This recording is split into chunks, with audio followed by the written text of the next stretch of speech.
बिस्मिल्लाहिर्रहमानिर्रहीम। अस्सलाम वालेकुम। देसी हेल्थ टिप्स में तमाम देखने और सुनने वालों को खुशामदीद। प्यारे भाइयों और दोस्तों, आज की ये वीडियो औरत की शर्मगाह के बाल के उतारने के हवाले से है। ख़ास तौर पर सबसे पहले मैं आपको बताता चलता हूँ कि जो बग़ल के बाल होते हैं और इनका जो मुड़ने का यानी कि साफ़ करने का जो दिन है वो 40 दिन तक है, और शर्मगाह के बाल भी 40 दिन तक आप इसको साफ़ करना आप पर लाजिम है। ठीक है जी।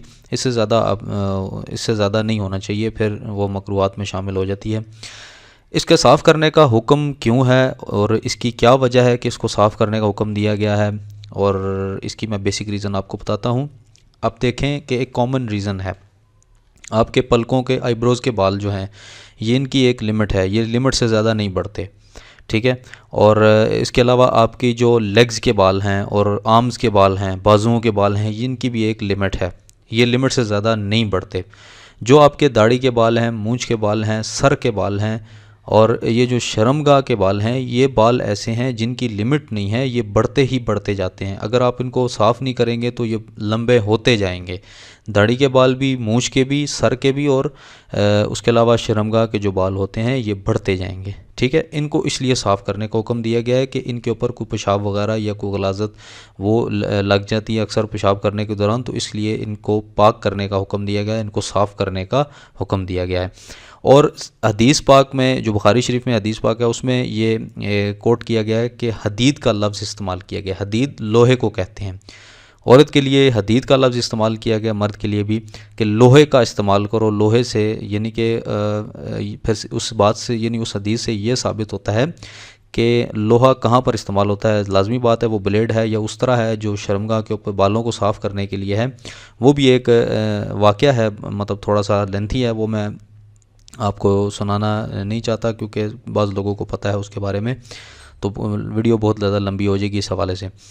तो इसलिए मैं आपको बता रहा हूँ कि वो हदीद का शॉर्ट सा वर्ड मैंने उसके अंदर देखा है, तो वो इस्तेमाल हुआ है। उसका मतलब है लोहा। लोहा इस्तेमाल करें यानी कि शर्मगाह के बाल को लोहा से साफ़ करें, वो ज़्यादा इंपॉर्टेंट है। अब सम टाइम लोग क्रीम इस्तेमाल करते हैं और लोगों ने ये अफवाह फैला दी है बहुत सारी, आपको पता है टीवी चैनल्स पर भी इश्तिहार हैं वो क्रीम के आ रहे होते हैं। अब यकीन जाने कि जो बात लोहे में है वो क्रीम में नहीं है। क्रीम के साइड इफ़ेक्ट्स हैं, लोहे के जो उस तरह है यानी कि जो आप इस्तेमाल करेंगे एक ब्लेड या रेज़र वगैरह, उसका कोई नुकसान नहीं है।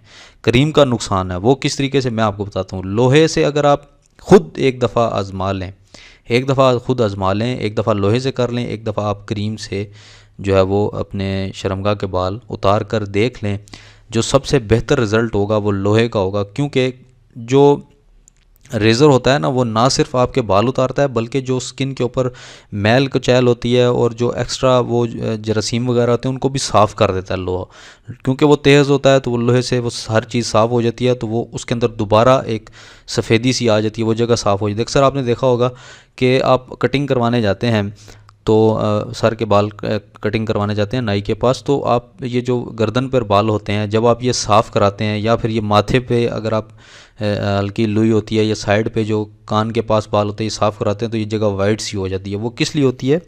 वो इसीलिए होती है कि उसके अंदर जो एक्स्ट्रा मैल कचैल होती है, जो और मतलब कसावतें उसके अंदर होती है, वो भी साफ़ हो जाती हैं, तो इसलिए वो जगह सफ़ेद हो जाती है।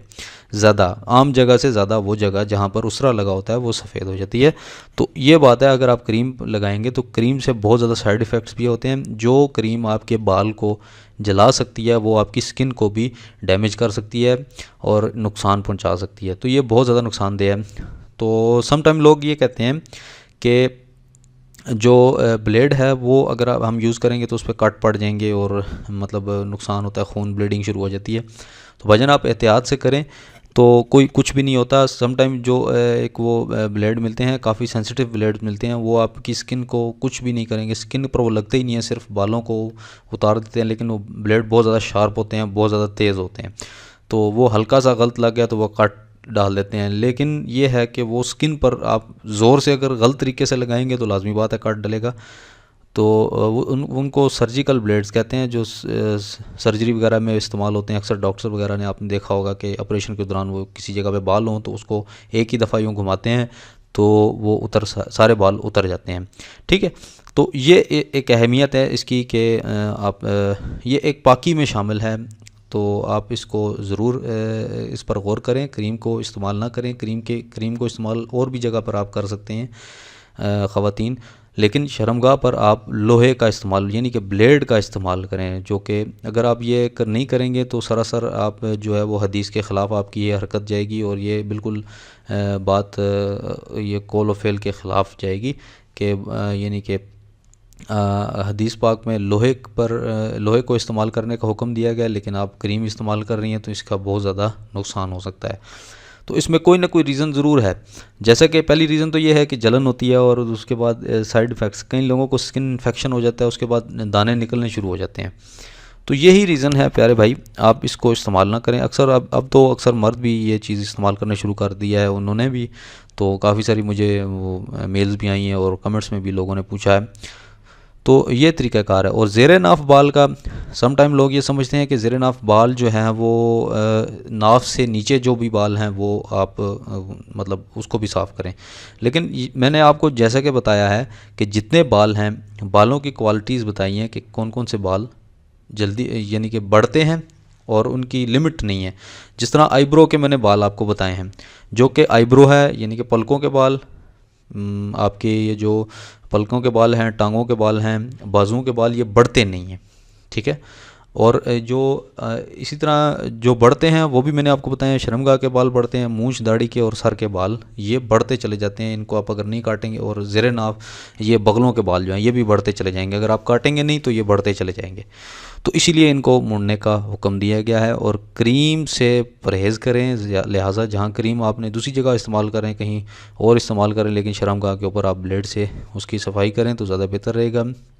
जिन लोगों को मर्द हज़रात के लिए, जिन लोगों को मर्दाना कमज़ोरी का भी प्रॉब्लम, जिन लोगों को शहवत नहीं आती, आप यकीन करें कि सिर्फ 40 दिन रोज़ाना, अब 40 दिन रोज़ाना आप ब्लेड इस्तेमाल करें अपनी शर्मगाह के ऊपर, तो आपको शहवत आनी शुरू हो जाएगी। ये एक बहुत ज़्यादा साइंटिफिक रीज़न भी है। साइंस भी ने भी इस बात को प्रूव किया है कि अगर आप बार बार ब्लेड का इस्तेमाल अपनी शर्मगाह के ऊपर करें तो आपकी जो मर्दाना ताकत है उसमें इजाफ़ा हो जाएगा। तो ये एक साइंटिफिक रीज़न है, मैं आपको बता रहा हूँ। आपको अगर होशियारी नहीं आती, शहवत नहीं आती, आप बेशक मुड़ कर देखें बाल, तो आपको पता चल जाएगा कि वाकई ये बात बिल्कुल दुरुस्त है 40 दिन तक। तो ये थी आज की वीडियो, उम्मीद करता हूँ आपको पसंद आई होगी। और भी काफ़ी सारी बातें हैं जो आपको बताने वाली हैं, तो आप लिहाजा ब्लेड का इस्तेमाल करें। रेज़र बहुत अच्छे मार्केट में बहुत ज़्यादा अच्छे रेज़र मिल जाते हैं, रेज़र का इस्तेमाल करें। क्रीम का इस्तेमाल किसी और जगह कर लें, शर्मगाह के ऊपर क्रीम का इस्तेमाल ना करें। ख़ास तौर पर ख़वातीन और मर्द दोनों हज़रात के लिए है। तो आप ये इसको ज़रूर इस बात पर गौर करें और उम्मीद करता हूँ आपको ये वीडियो पसंद आई होगी। मेरे चैनल को ज़रूर सब्सक्राइब करें ताकि आने वाली वीडियोज़ आपको मिलती रहें। मिलते हैं अगली किसी अच्छी वीडियो के साथ, तब तक के लिए मुझे इजाज़त दें। अल्लाह हाफ़िज़।